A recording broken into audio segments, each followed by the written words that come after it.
So Hope on the Hill is an event that we put together to show our veterans that you are loved and that we remember you and that we are so grateful for the sacrifices that you have given and that you're not forgotten, and that the things that you may have gone through and the struggles that serving in our military may have created, that we love you and we recognize you and we want you to know that we're here for you.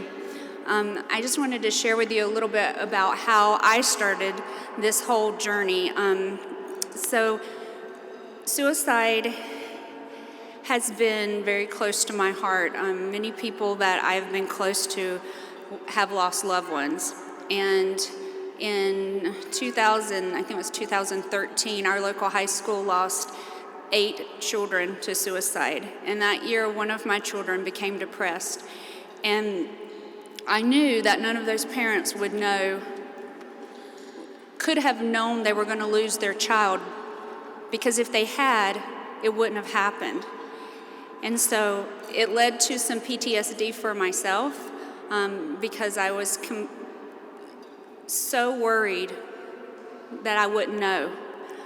And it was a long several years of us trying to get to a good place. But after we did, I just never wanted another child to feel the way my child had felt. I never wanted another parent to feel the way I had felt.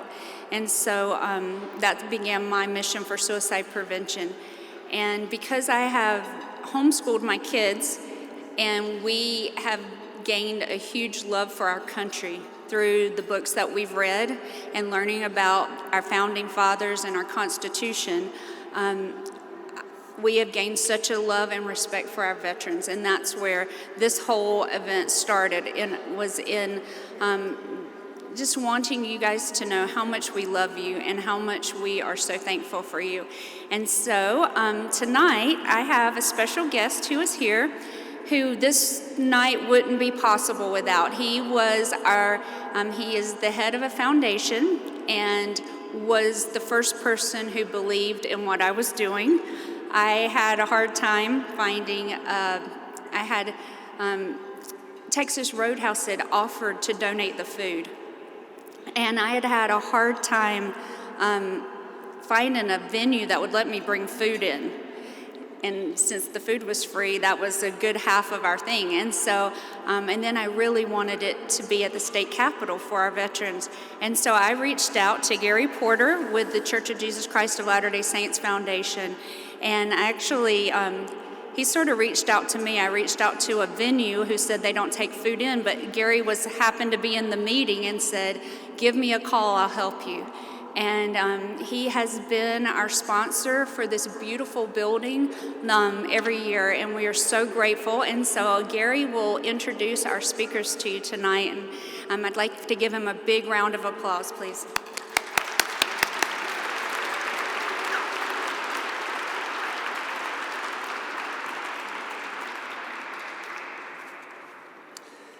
When Robin first came to see me about this event, and she told me that it was to honor our veterans, that was near and dear to my heart, because when I was 17 years old, I joined the Navy in 1968, and I was just about to turn 18. But I had 2 brothers that were in Vietnam at the time, serving in the Army. And as they would send pictures home of what they were dealing with, I thought there's got to be something better than the Army. And so, no offense to those of you who are in the Army, but so I ended up on an aircraft carrier in Vietnam and had an experience much different than theirs. But I really appreciated Robin's enthusiasm for this event, and I just want to say thank you to you veterans. I've walked in your shoes in some respect and know what you've done to sacrifice for your country. I love the United States of America. There's no better place on the earth. And it's because of your helping to keep it free that we can enjoy what we enjoy today. And I want to just introduce you to my wife, Debbie, who's here with me. If you'd just stand for a minute, Debbie. She's my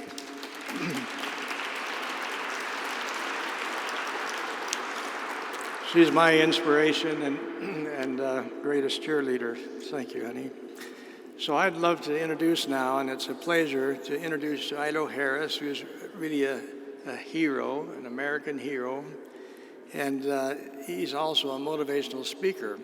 But he wrote a book called Steel Will, and he has those available this evening in a hardback or paperback, and he'll tell you where they are, I presume, when he's finished. But the thing that I was impressed with Shilo is he speaks from the heart, because he's someone who has lived this journey of patriotism and personal sacrifice.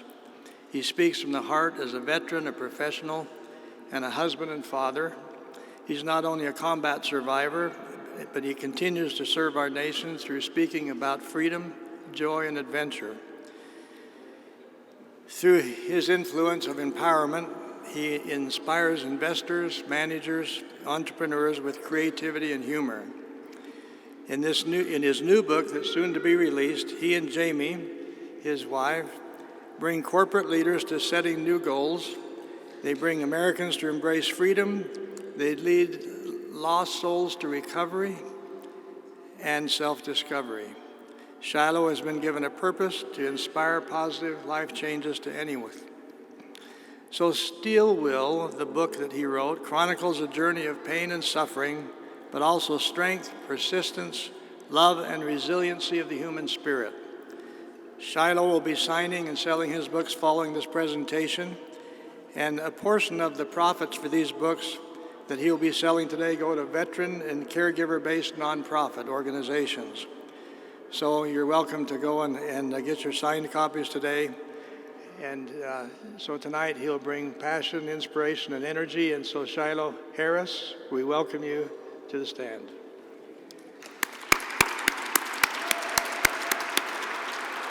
He's corrected me. We're going to watch a video first and then welcome him to the stand. Freedom and the dignity of the individual have been more available and assured here than in any other place on earth. The price for this freedom at times has been high, but we have never been unwilling to pay that price. Those who say that we're in a time when there are no heroes, they just don't know where to look. The sloping hills of Arlington National Cemetery, with its row upon row of simple white markers bearing crosses or stars of David, they add up to only a tiny fraction of the price that has been paid for our freedom. My name is Staff Sergeant Shilo Harris, retired United States Army. I joined the military after 9/11/2001, when our nation was attacked in one of the most heinous attacks in history. We lost almost 4,000 innocent lives in a matter of hours. I felt like it was my calling and my duty to serve my nation.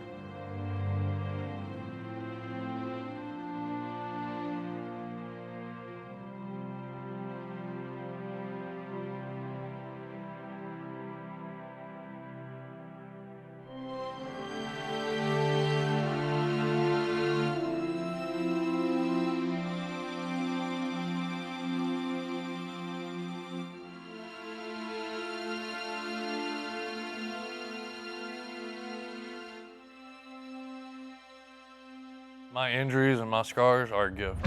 I feel like God's given me tools to serve my community better.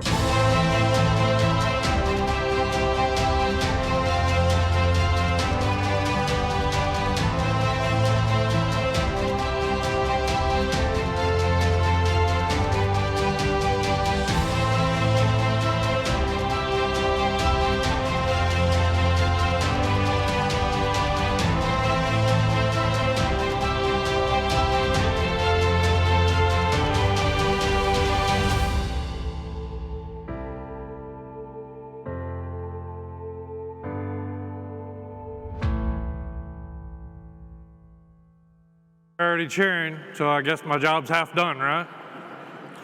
I'm so very proud and honored to be here, and I know we have a room full of veterans.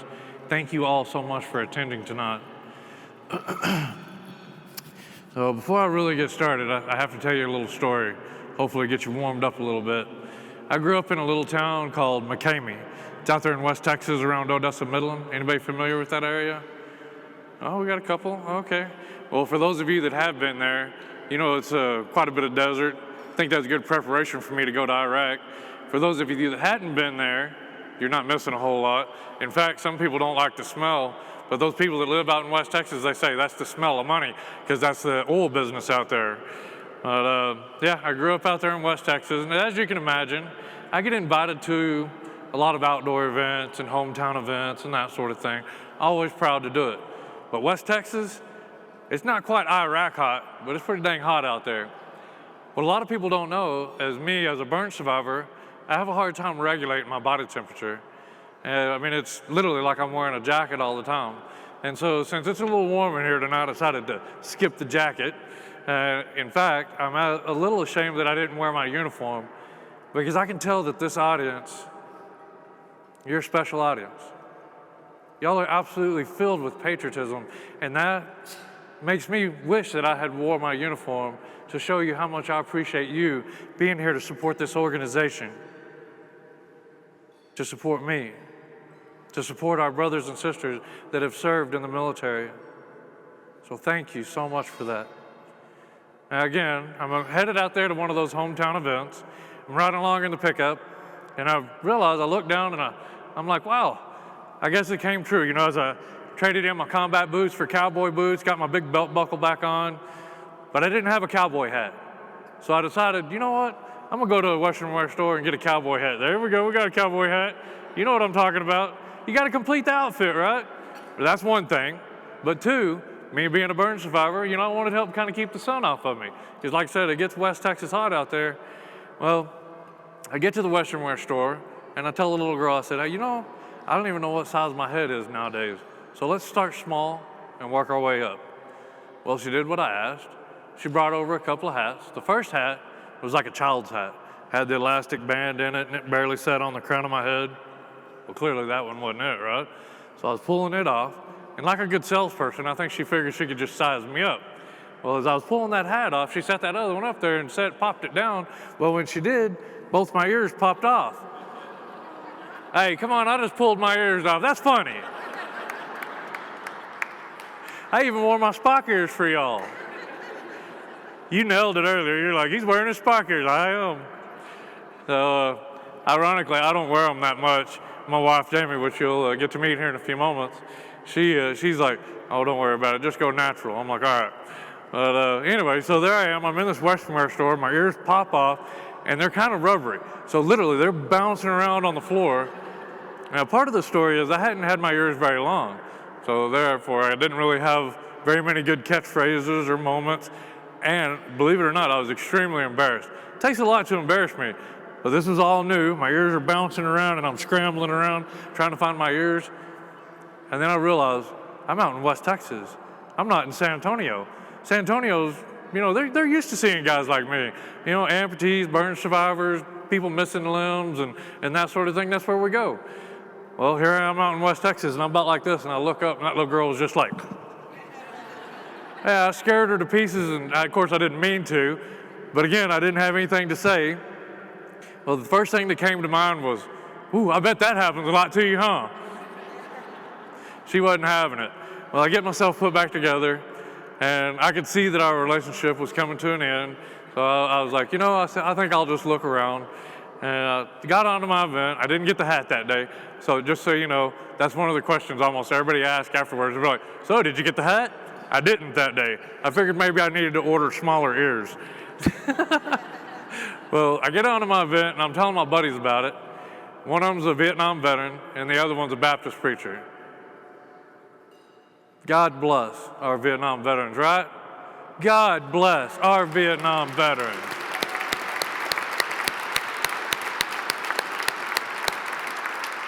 So I'm telling my buddies, and the Vietnam veteran, I thought he'd be the one poking fun at me. You know, because that's what we do. That's one of our coping mechanisms as veterans, right? Making light of something dark. Well, I'm telling him, and he's kind of consoling me. Well, the Baptist preacher looks at me and he goes, dude, you could have got a free hat. I was like, what? He said, when your ears fell off, you should have grabbed your head. Ah! I was like, man, if I'd have played it right, I got a whole new outfit. But anyway, everybody feel good? Everybody happy to be here? All right, with that story in mind, Jamie, why don't you go ahead and come on up here. This is my wife, Jamie. You'll get to know her a little bit more here in a minute. But she's going to come up here as I move on to this next phase. So some of the things that we talk about today are going to be hard. You know, obviously, it happened. You know, I got blown up. But obviously, you can see that there's some things that I'm going to say that are funny. It's intended for you to laugh. If you're the only one laughing, that's okay too. I like it dark too. You know, who knows? But obviously, many of you know that there was a tragedy in Texas yesterday. Uvalde, Texas is actually really close to where we live, and we have some friends there. So we would like that if you would just join us for a moment of silence to remember those that were killed yesterday.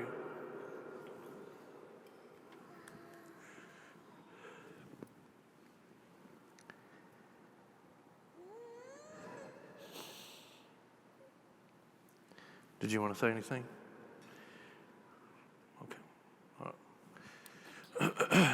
Actually, it was actually really close to Jamie. She's been a teacher and an educator.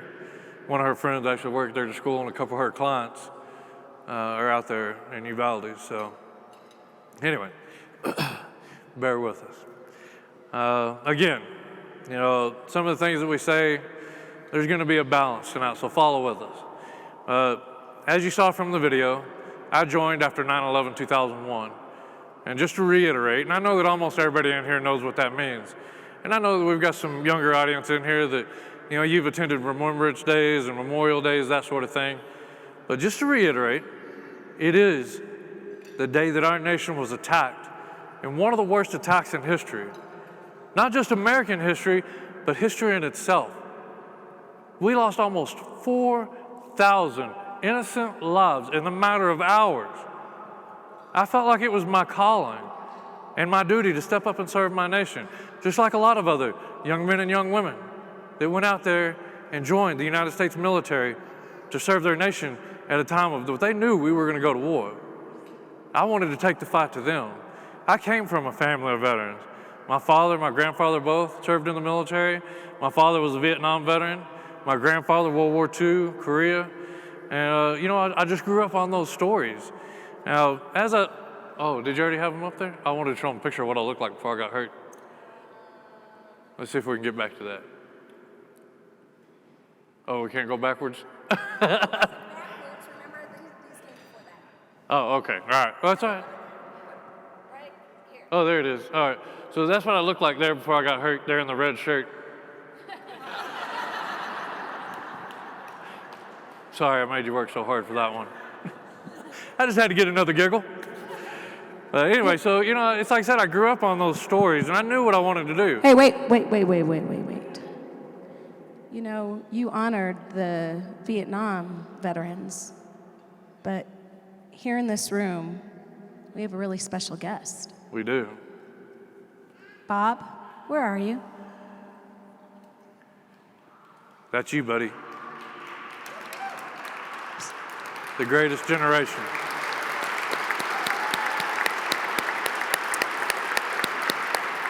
Bob, just stay standing for a minute, sir.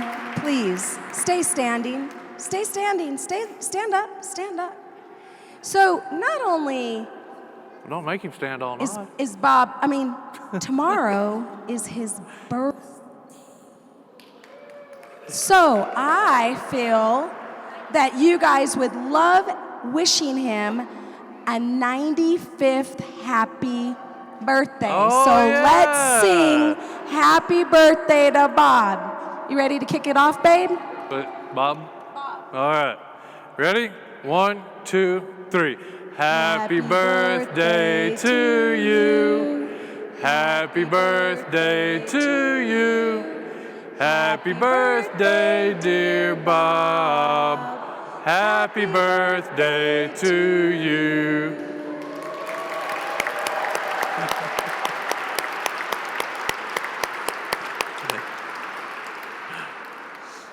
I'm Okay. so glad you remembered that. Now you can carry on with your story. Okay, red shirt, blah, blah, blah, 82nd Airborne, blah, blah, blah. I decided to join the military, and unfortunately, I joined a little bit late. I was 27 when I joined because I got into a little bit of trouble when I was younger. And so that's actually one of the reasons I really like talking to kids, is because I tell them, what you do now affects you the rest of your life. It almost kept me from joining the military. So for all of you that are younger out here, listen to these words.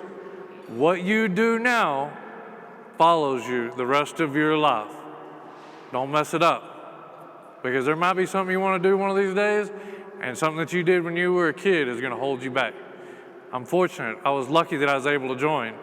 I did join, but I did what a lot of young men and women do. I asked my dad. I was like, so, oh, you know what? I know what we did. I know what I did. I'm going to be in trouble later. Anyway, oh yeah. Wait, where was I? Oh, yeah, okay. I forgot because I got sidetracked. I remember I missed a part. I just got in trouble for that, yep. So I asked my dad. He's the 82nd Airborne infantry guy. I was like, so what branch should I join? What should I do? And he was Army, right? Well, the first thing he said was, join the Air Force. It's so much better. He said it's like a career. I heard they actually issue golf clubs when you join the Air Force. So, Army, raise your hand. Oh, Marines? Yeah. Air Force? Navy? Space Force? No Space Force yet? Coast Guard? Yeah, you thought I was going to forget you, didn't you? No, I would. So thankful for you guys. Really am. So my dad said, join the Air Force. Well, I tried. When I came out of the recruiting office, because they were like, you're too old, you know, you got things on your record, we can't use you. And I was like, that's fine, you know, I'd planned on going door to door until hopefully I was able to join the military. When I came out of the Air Force recruiting office, the Army recruiter was waiting for me. He's leaned up against the wall. He was like, what's up? I said, you waiting on me? He said, yes, sir. I was like, all right, man, let's do it. So we went in there. I signed up for 6 years. I joined a combat MOS. Because really and truly, that's what I wanted. Those are the stories I grew up on. My first deployment was with the Big Red 1 out of Schweinfurt, Germany. We were mechanized. We went into Iraq 2004 and 5, which was OIF 2. And that deployment was very tactical. It was everything that I was hoping it would be. You know, we were kicking in doors, arresting bad guys, and all this high-speed stuff. All the stuff that I was hoping it would be, right? But at the end of the day, after you dodge some of those bullets and dodge some of those IEDs, you start thinking about your mortality. You start thinking about those things that are important to you in your life. You got that mural on your wall. And I deployed with a bunch of young men and young women, and we returned home grown.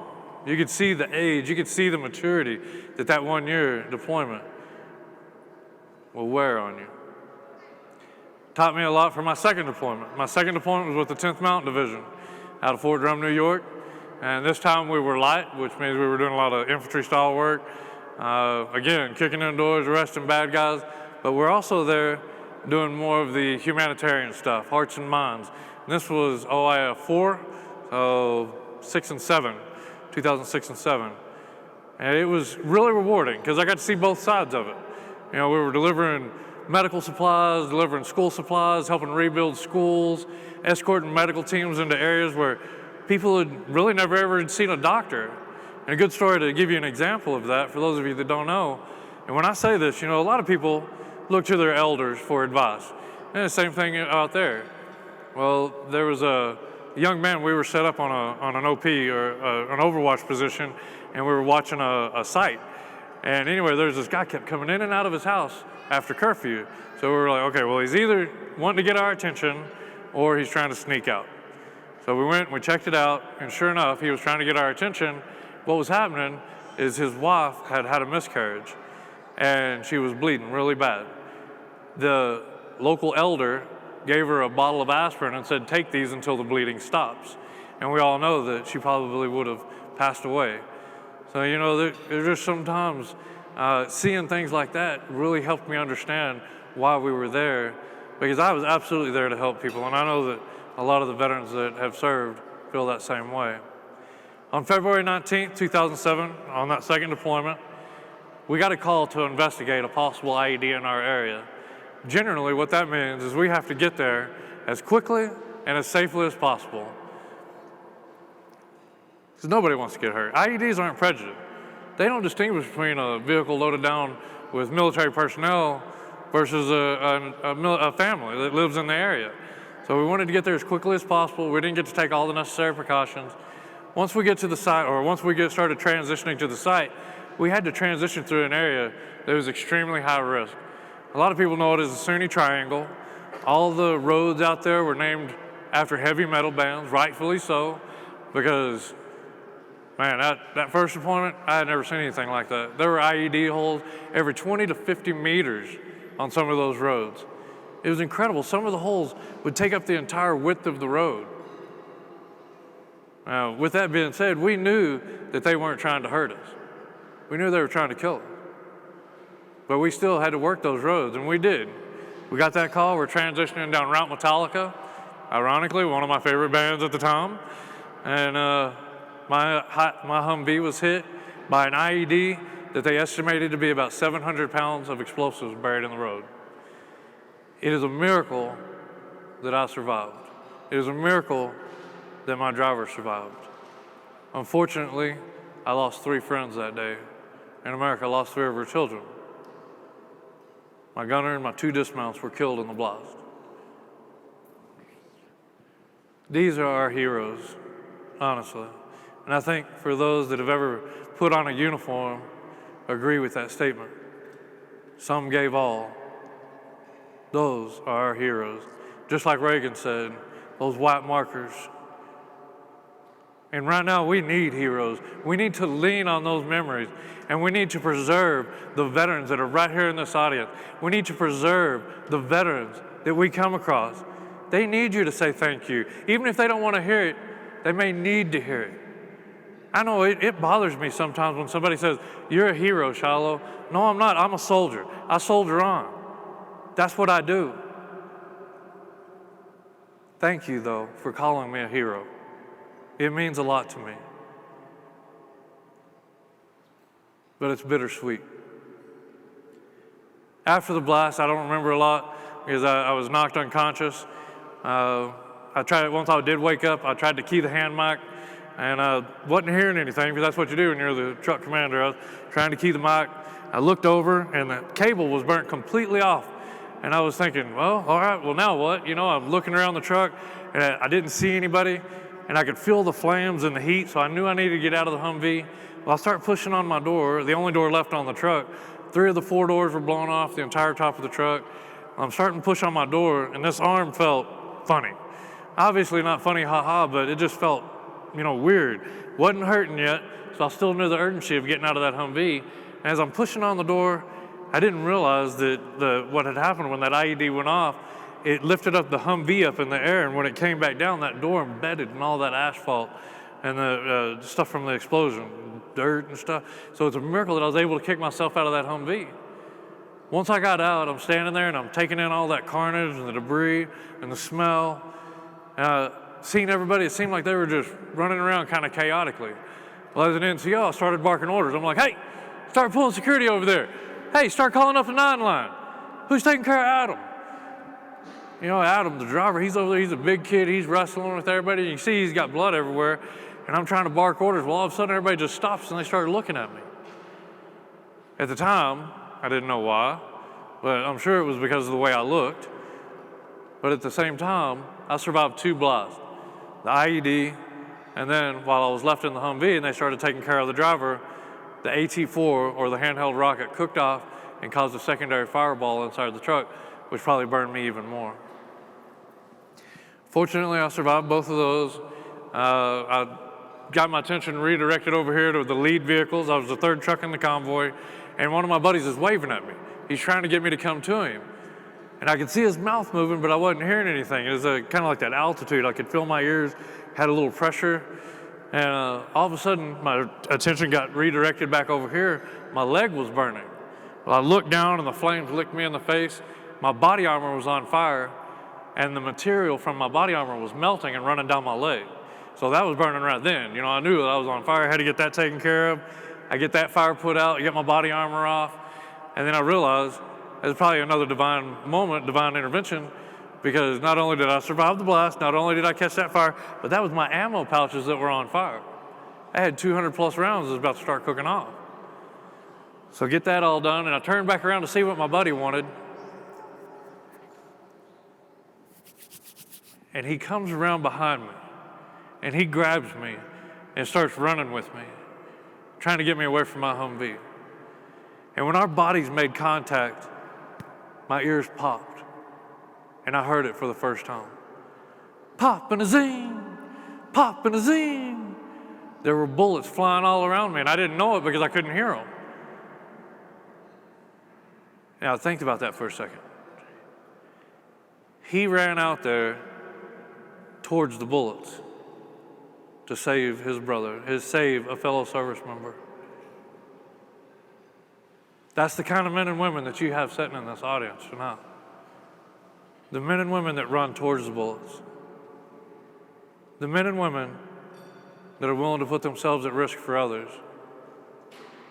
That's worth preserving, and that's worth saving. And now, for those of you that are willing to run towards the bullets, don't forget that you still have a purpose. Don't forget that you're here for a reason, and you have a lot to give. You have a lot to contribute to this community, and we need you to be here. Our community has been plagued with suicides. If you need a hand up, grab it. I heard a story not too long ago. I was at an event, there was a Vietnam veteran, and he was telling me that he was laying on the jungle floor. He had been shot. He didn't know if he could move. But the helicopter was there, and there was a rope. But the Viet Cong was shooting, and there was all this crossfire. Nobody could come down to get him, but he didn't know if he could move. He didn't know if he could grab that rope. He knew that nobody was coming to get him. He didn't know what to do. But he knew he wanted out of the jungle. He realized that the only way out of that jungle was he had to do the work. He had to grab that rope. I'm going to tell you this. Grab the rope. The STEPS program is here for you. There's so many programs out here. The Wolf Pack, that's why we're here tonight. We're offering you a rope. If you need that rope, grab it. As I'm laying there doing triage, they're getting me cleaned up. My buddy comes over and he's having a conversation with me, and I'm laying on my back. I felt really vulnerable. We were having a conversation. I'm sure it got colorful. And one of my questions was like, hey, they're not going to make me pay for that Humvee, are they? Because I don't make that much money nowadays, I'm like, I'm still a young sergeant. All that conversation went away when I got a glimpse of my reflection in his glasses. I could see that my face was charred black. My ears were gone. My nose was gone. My hair was gone. I had blood running out of everything. And I remember praying, Lord, please don't let that be me. I started going into shock. Now, this is where I think my age may have played a role in me making it off that battlefield, because I didn't give in to that shock. I was like, okay, just how bad is it? I started trying to take control of my situation, do that self-assessment. And of course, I said, this arm felt funny, my uniform was in it. And I remember looking at this hand. This hand was messed up. It don't look like it does now, but I remember it wasn't good. And my first thought was a little selfish, and this is a true story. I was thinking, I better get a day off for this. That don't happen very often when you're in combat, but I was like, I better get a day off for this. Just so you know, they did give me a couple days off. Not many, but a few. Anyway, they get me on the helicopter. I'm with my driver. We get to the green zone. All the time, I'm asking, where's my friends? Where's my soldiers? Where's my friends? Where's my soldiers? It's either nobody knew or nobody wanted to tell me because of the condition I was in. I get to the hospital there in Baghdad. They start cutting my clothes off, and now I'm starting to get really anxious. I'm like, please, somebody tell me where my friends are. And there's a doctor standing above me, and he looks down at me, and of course it's kind of like upside down, and he makes eye contact. Probably the first person that made eye contact that whole day, which was very uncomfortable, but I understand why they do it. But he looks me straight in the eyes, and he said, you'll find out in a couple of months. I had no idea what that meant, but at that moment, I was medically induced into a coma that I spent the next 45 to 50 days in, and I say that loosely for the simple fact that there was no switch that came on when I started my recovery. 45 days in a coma, man, it was dark, it was scary. And that first year was kind of hazy because I was on so much medication and I was having back-to-back surgeries and this and that. But since I don't really remember day one, I'm gonna share my cornerstone with you. There's a cornerstone of that recovery that I realized what I was faced with. That cornerstone was the day that they came in and they said, Sergeant Harris, today we want you to take 10 steps. I was like, 10 steps? I was like, man, I'm a combat soldier, I'm gonna own this hospital. I was all cocky about it. I do 25-mile ruck marches, you know? Just getting out of bed was excruciating. I had 3 little tiny shuffles and I was completely exhausted. I laid back down in that bed and I realized what I was faced with. I knew that it was gonna be long and I knew it was gonna be hard. But I can tell you this, I crippled myself before I started. Sadly, I crippled myself before I started. You can't cripple yourself mentally thinking, I can't, I won't, I'm not going to. You can't do it. This went on for about 2 or 3 days. Finally, one day I was talking to my mom. She come in that morning, and I don't know if her and my dad had this planned, but my mom, the only thing she could touch was my feet, because I was covered in bandages. The only thing she could touch were my feet. And she was like, Shilo, I know this is hard. She said, but you're gonna have to start doing this because you have to get back to being a father. You have to get back to being a leader in our family. And I was like, I know. Well, a little bit later, after she left, my dad come in, and short, blonde-headed guy, Ethan, military guy, and he's standing there at the foot of my bed with his arms crossed, just staring at me. And he's got these steel blue eyes, it's like he was looking through me. He's just looking at me, not saying a word. And I finally was like, okay, say what you gotta say. And he took another few more seconds, and then finally he said, are you done, soldier? I was like, excuse me? Are you done, soldier? No, sir, I am not. He said, get your ass out of that bed and start doing the work that you know you have to. We need you. And he turned around and walked out of that room, and let me tell you, I started doing the work. I turned those 3 steps into 10 to 20 and 50 and so on, until one day, I was the funny guy on the ward. Nobody believes this, but it really did happen. I ended up at the elevator. I was dragging my IV. You're not supposed to do that. You're not even really supposed to walk by yourself. Well, I found myself out in the hall, and I'm like, hey, everybody's like, hey, Shilo. And then I'm like, hey, I found myself at the elevator, and I'm like, whoa. Burger King's down in the basement. There's a couple of things that you think about when you're deployed. We're not going to get into all of them, but one of them is definitely food. And then, of course, your family. I'm thinking about Burger King. Believe it or not, I make it all the way to Burger King, dragging my IV. I can't even use my hands yet. And then I'm trying to order a burger, and the girl goes, what are you going to do with it, honey? And I was thinking, well, if I could just get it in front of me, I'd be like... I never got it ordered. One of the nurses recognized me, and she was like, Sergeant Harris, what are you doing? And I'm like, oh, no. Starting trying to hobble out of there. Great speed of snail. I've been blessed in so many ways. That recovery was long and hard, and honestly, I don't know if it'll ever be over, to be honest. Somebody asked me how many surgeries you've had. I've had over 80-something surgeries. I didn't even know. I quit counting. And then one day she finally asked one of the surgeons, because I have to have surgery so often, more like a tune-up. So I guess you could say I'm still in recovery, in some ways. She finally asked one of the surgeons one time just how many surgeries I'd been. It's over 80 now. And that's not one of those things you just want to keep track of, like, oh yeah, 80 surgeries, blah! Through that, I've had so many challenges, but I'm stronger for it. One of those challenges, it was on a family vacation, and I ran out of pain meds. Now, I wasn't abusing my pain meds, but I had to be on them so long that I was naturally addicted to them. And I remember running out, but I was out of town. I was out of town, and I was like, oh, I'll be fine. It's no big deal. You know, I'm doing pretty good nowadays. About 2 hours later, I was like, get me back to San Antonio right now. I was having withdrawals so bad within 2 hours.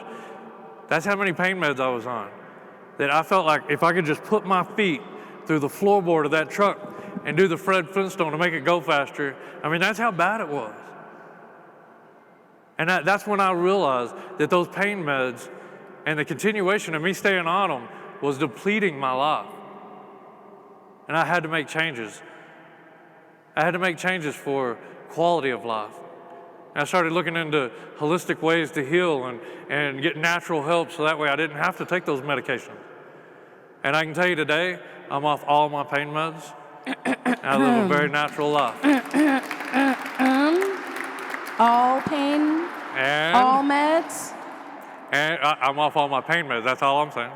I do have to take my blood pressure medicine because I'm not giving up my barbecue. You know, I'm from Texas, come on.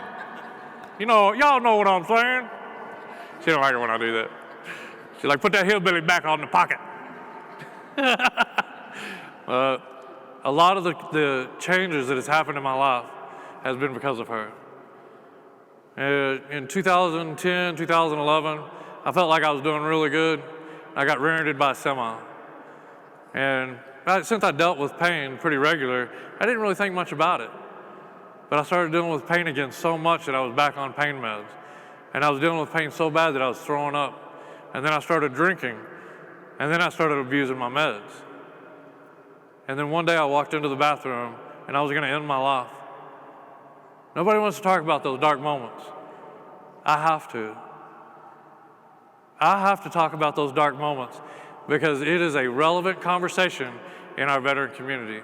Some of my friends that do well say they think about suicide almost all the time. It's like a disease that we can't get rid of just yet. Like, well, I'll just kill myself. It is not the answer. It's a long-term solution for a short-term problem. And when Jamie came into my life, she taught me that. Fortunately, I didn't kill myself, and I got out there and I started living my life again, and I met my wonderful bride, Jamie. So Jamie, please.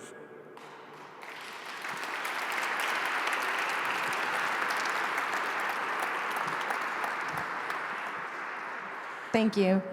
When I first met Shilo, a little gray up there is what I saw. I saw this guy who was injured, going through a recovery, which led to his retirement.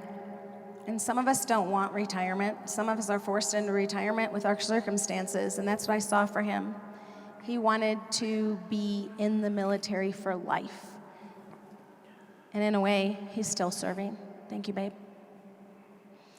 I saw a man who took medication upon medication for the medication, which led him to addiction, which he talked about, which led to depression, which led to him wanting to kill himself. He was unhappy, he was discouraged, he was in a really dark place. And so, as a life coach and a counselor, and liking all those wacky, as he'll say, what are you doing, voodoo on me or what? I started bringing him to natural modalities. You know, the doctors tell you, hey, gain weight.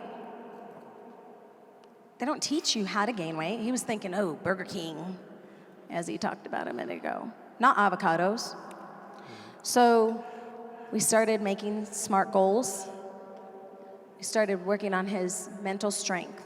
Just like his dad said, are you done yet, soldier? That had to come from within. That doesn't come on the outside. And all of a sudden you get a sense of freedom. When you've taken over control of everything you're putting in your body and you're thinking about, you're feeling freedom. It's just hitting you real good. And when you have happiness around you, you're surrounded by happy people, you're feeling encouraged, it brings you joy. Again, it only comes from within. And then lastly, when you look at your whole health, your physical health, you're able to go out there and have an adventurous life. Now, Willie Nelson and many others have said, when you replace those negative thoughts with positive thoughts, then positivity is all around you. It's just a way of life. And so That's what we did together for each other. And that's what we spread now, is how to get there. I was kind of reluctant at first, but she's pretty convincing. This is me in a nutshell. It looks good, right? I got a wonderful son up there. He's not that young anymore. He's 34 now. I wish he was that young. I got this beautiful daughter over there. She's 29. That's me. I want everybody to give an applause to Haley Johnson right there. She did a beautiful, remarkable job dancing. Stand up, girl. You did a phenomenal job.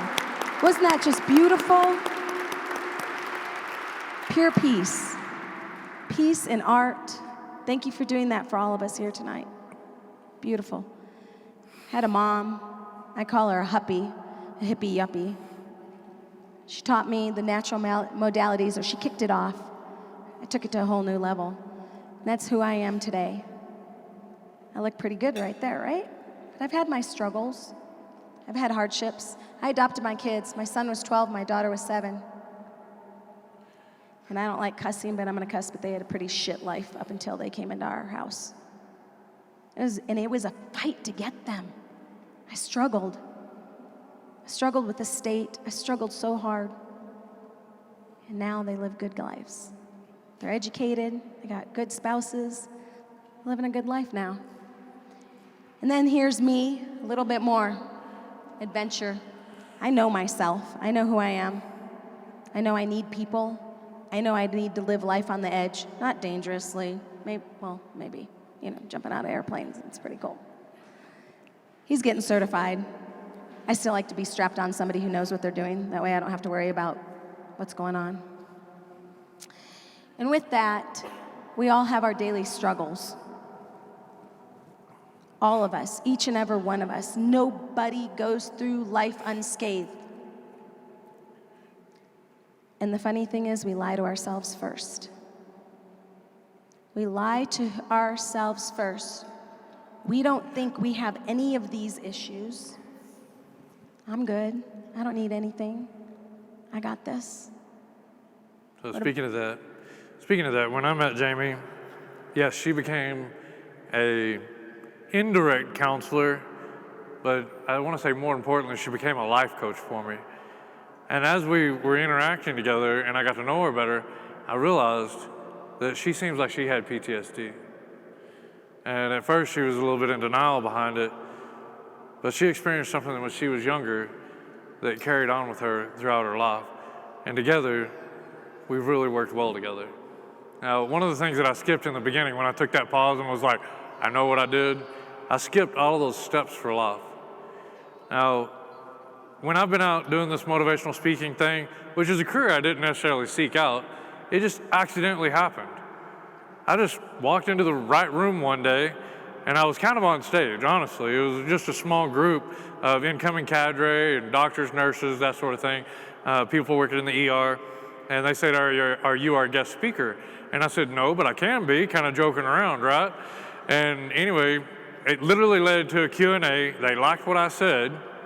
And then right after that, I got invited to speak again, and then again, and then again. And it gave me a purpose. A lot of veterans feel successful when they have that aha moment, when they have that, this is where I belong now. Because when you separate from the military, it's challenging. When you start trying to find your purpose in the community again, you miss that camaraderie, you miss that purpose of serving your country, you miss that uniform. And for those of us that have served in the uniform, and I guarantee it, if you wasn't here tonight, or if you're here tonight, you appreciated wearing that uniform. Even though you might have been glad to get out, you valued that and you respected that uniform. As I've been doing this speaking thing, I've met so many veterans just come up to me and they're like, how did you get through it? Now, since I've taken many side tours on this trip, we're not gonna beat this up, but I wanted to share these tools with you because one night, Jamie was with me on one of these speaking jobs and there was a veteran, you could tell he was really struggling. Special Forces guy, and he said he had been through a lot and he was in a lot of pain. He lost a lot of friends. And he was like, how did you get through it, Shilo? And I told him, whatever came to mind at that time. It was always off the cuff, but it was always true. It was always what meant something right then in that moment, what I felt. Jamie said, Shilo, you've had some great messages. She said, but do you have a program built behind it? And this is when we were still just working together. And I said, well, I hadn't really ever put it together. I said, would you be willing to help me? And of course she asked me, she's like, well, how did you get through it? And I said, well, I said earlier, I'm a soldier. I start stepping in the right direction, one foot in front of the other, I march. And she said, all right, let's work with that. So it works out, the STEPS organization is here, and that's what we use is Steps for Life, because that's what helped me get through it. And once we put it together, I was like, that makes sense, and that is how we got through it. But first of all, you have to know who you are. When you either transition out of the military, get hurt, go through some kind of tragedy, divorce, job change, all these things affect you, and you're a different person than you were yesterday. And it's not just when you transition out of the military. I mean, we self-discover every day. Think about it. When you were a kid and you were in first grade, maybe you played soccer, you got into arts and crafts, whatever. Then you got into middle school, you discover yourself, how you fit in there, because middle school is just not fun at all for anyone. I don't care who you are. And then you get into high school, and then you transition either into college or the military, and then you become married, and you transition into motherhood and fatherhood and owning a house or being a landlord or whatever. We're always discovering who we are. But when a challenge comes up, divorce, somebody passes away, you're blowing up, discovering who you are is challenging because there's no transition that's easy. And data says it takes 2 to 12 years to discover who you are again. Go ahead. After I realized that I'm not going to be the soldier that I was, I'm going to have to be somebody else, I had to realize that I was in a state of transition. I'm transcending from the old Shilo to the new Shilo, just like a caterpillar becoming a butterfly. I'm sure the caterpillar didn't really like going into the cocoon. It was probably miserable in there. But when you come out of that cocoon and do all that hard work, you're something else, something beautiful, something wonderful. And so that's why I say you're in a state of transcendence. You have to start visualizing who you're going to be. Know that you're in a state of transition. Know that you're changing. Using all the tools that you have around you, the people you have around you. Just like he said earlier, it's not a handout, it's a hand up. When you're struggling, there are people all around you. You just have to find it from within to grab the rope. Grab the rope. The next thing is exploring all your options. Once you know that you're in a state of transition or going through something, do your research. And nowadays, there's literally no excuse. We're not going to beat this one up because it's way too easy. If it's not Google, there's a dozen other search engines that you can use to just research what it is that you're faced with and start gaining tools for your tool bag. Oh, wait. Tell them about your finger. About what? Your finger. Oh, my finger? So, stem cell. Anybody heard about the stem cell research where they're trying to regrow limbs? I was one of the very first, well, I was actually the first recipient to try to regrow a finger. And it was exploratory, of course, but what we were trying to do is develop the bone. And so I was like, yeah, sure, I'll volunteer for it, I didn't mind. About 3 or 4 surgeries into it, we gained about an eighth of an inch of bone and a 1/4 inch of tissue. Yet they knew that they could grow tissue, so there was some success, but the bone didn't develop fast enough that it was research that continued, but that research actually turned into something else. So it worked out really good for burn survivors because I was only burned on 35% of my body, but currently I'm 85% scar tissue because they had to take skin from other areas and put it over the burn sites where the skin wouldn't regenerate naturally. Now with the stem cell, they can paint it on there and the skin will grow somewhat naturally so they don't have to do so many graft and donor sites. So turned into something really good. So good. And what was really cool about that entire experience is 10 years, 12 years down the road, they were doing a documentary on near-death experiences, and they called up Shilo, and they came to our house, and they're interviewing Shilo, and the lady said, hey, do you know Dr. So-and-so? And he goes, the name's ringing the bell. She goes, yeah, when you did that stem cell research, he's the one who came up with the spray paint, body, stem cell stuff. So he got reconnected with the doctor, and that was a pretty cool experience. We kind of accidented into it. I didn't even know that it had developed into that, but it turned out to be something really good. The next thing is positivity. especially if you're in a dark place. Fill your life with as much positive as you can. Now, I can't emphasize this enough. Cutting out negative is sometimes one of the hardest things to do because there might be somebody in your life that is pulling you down. There might be other people that you don't want to necessarily say, hey, you know what, I need some time.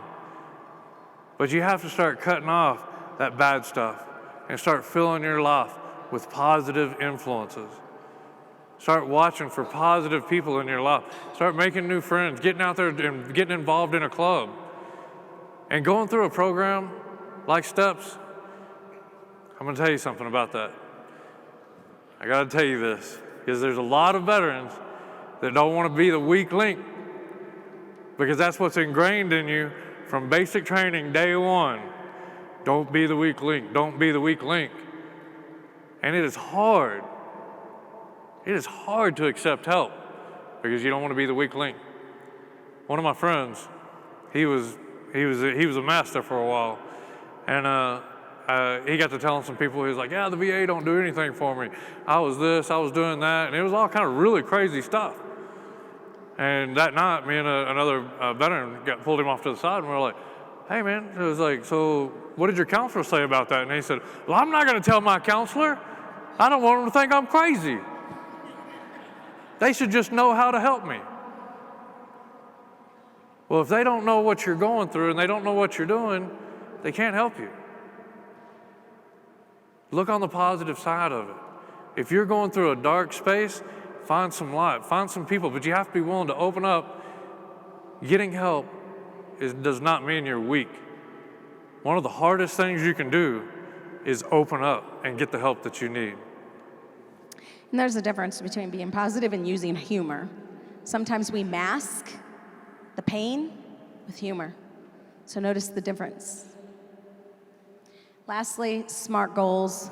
All of us have heard them, all of us have lived them, all of us have done them. Just know that getting a book published by the end of the year. This is definitely your wheelhouse. I'll let you do this one. Because she was a teacher. When we started talking about SMART goals, she was like, oh, I already know. I'm like, well, then roll with it. So be specific, make sure they're measurable, make sure they're achievable for you. I'm not gonna become a pro basketball player, but I will be on Broadway one day. Make sure it's relevant. In other words, it has to be done for you. Have you ever been around somebody, you wanted them to quit smoking, you wanted them to quit drinking, if it's not relevant for them, it's not gonna happen. It's not their goal. And time limited, time bound. Give yourself a deadline to your goals. So STEPS for you is also for us. Shilo has his book. Soon we will have the next book. And now we will go on to, give me time to fast forward all the way to the end of the PowerPoint.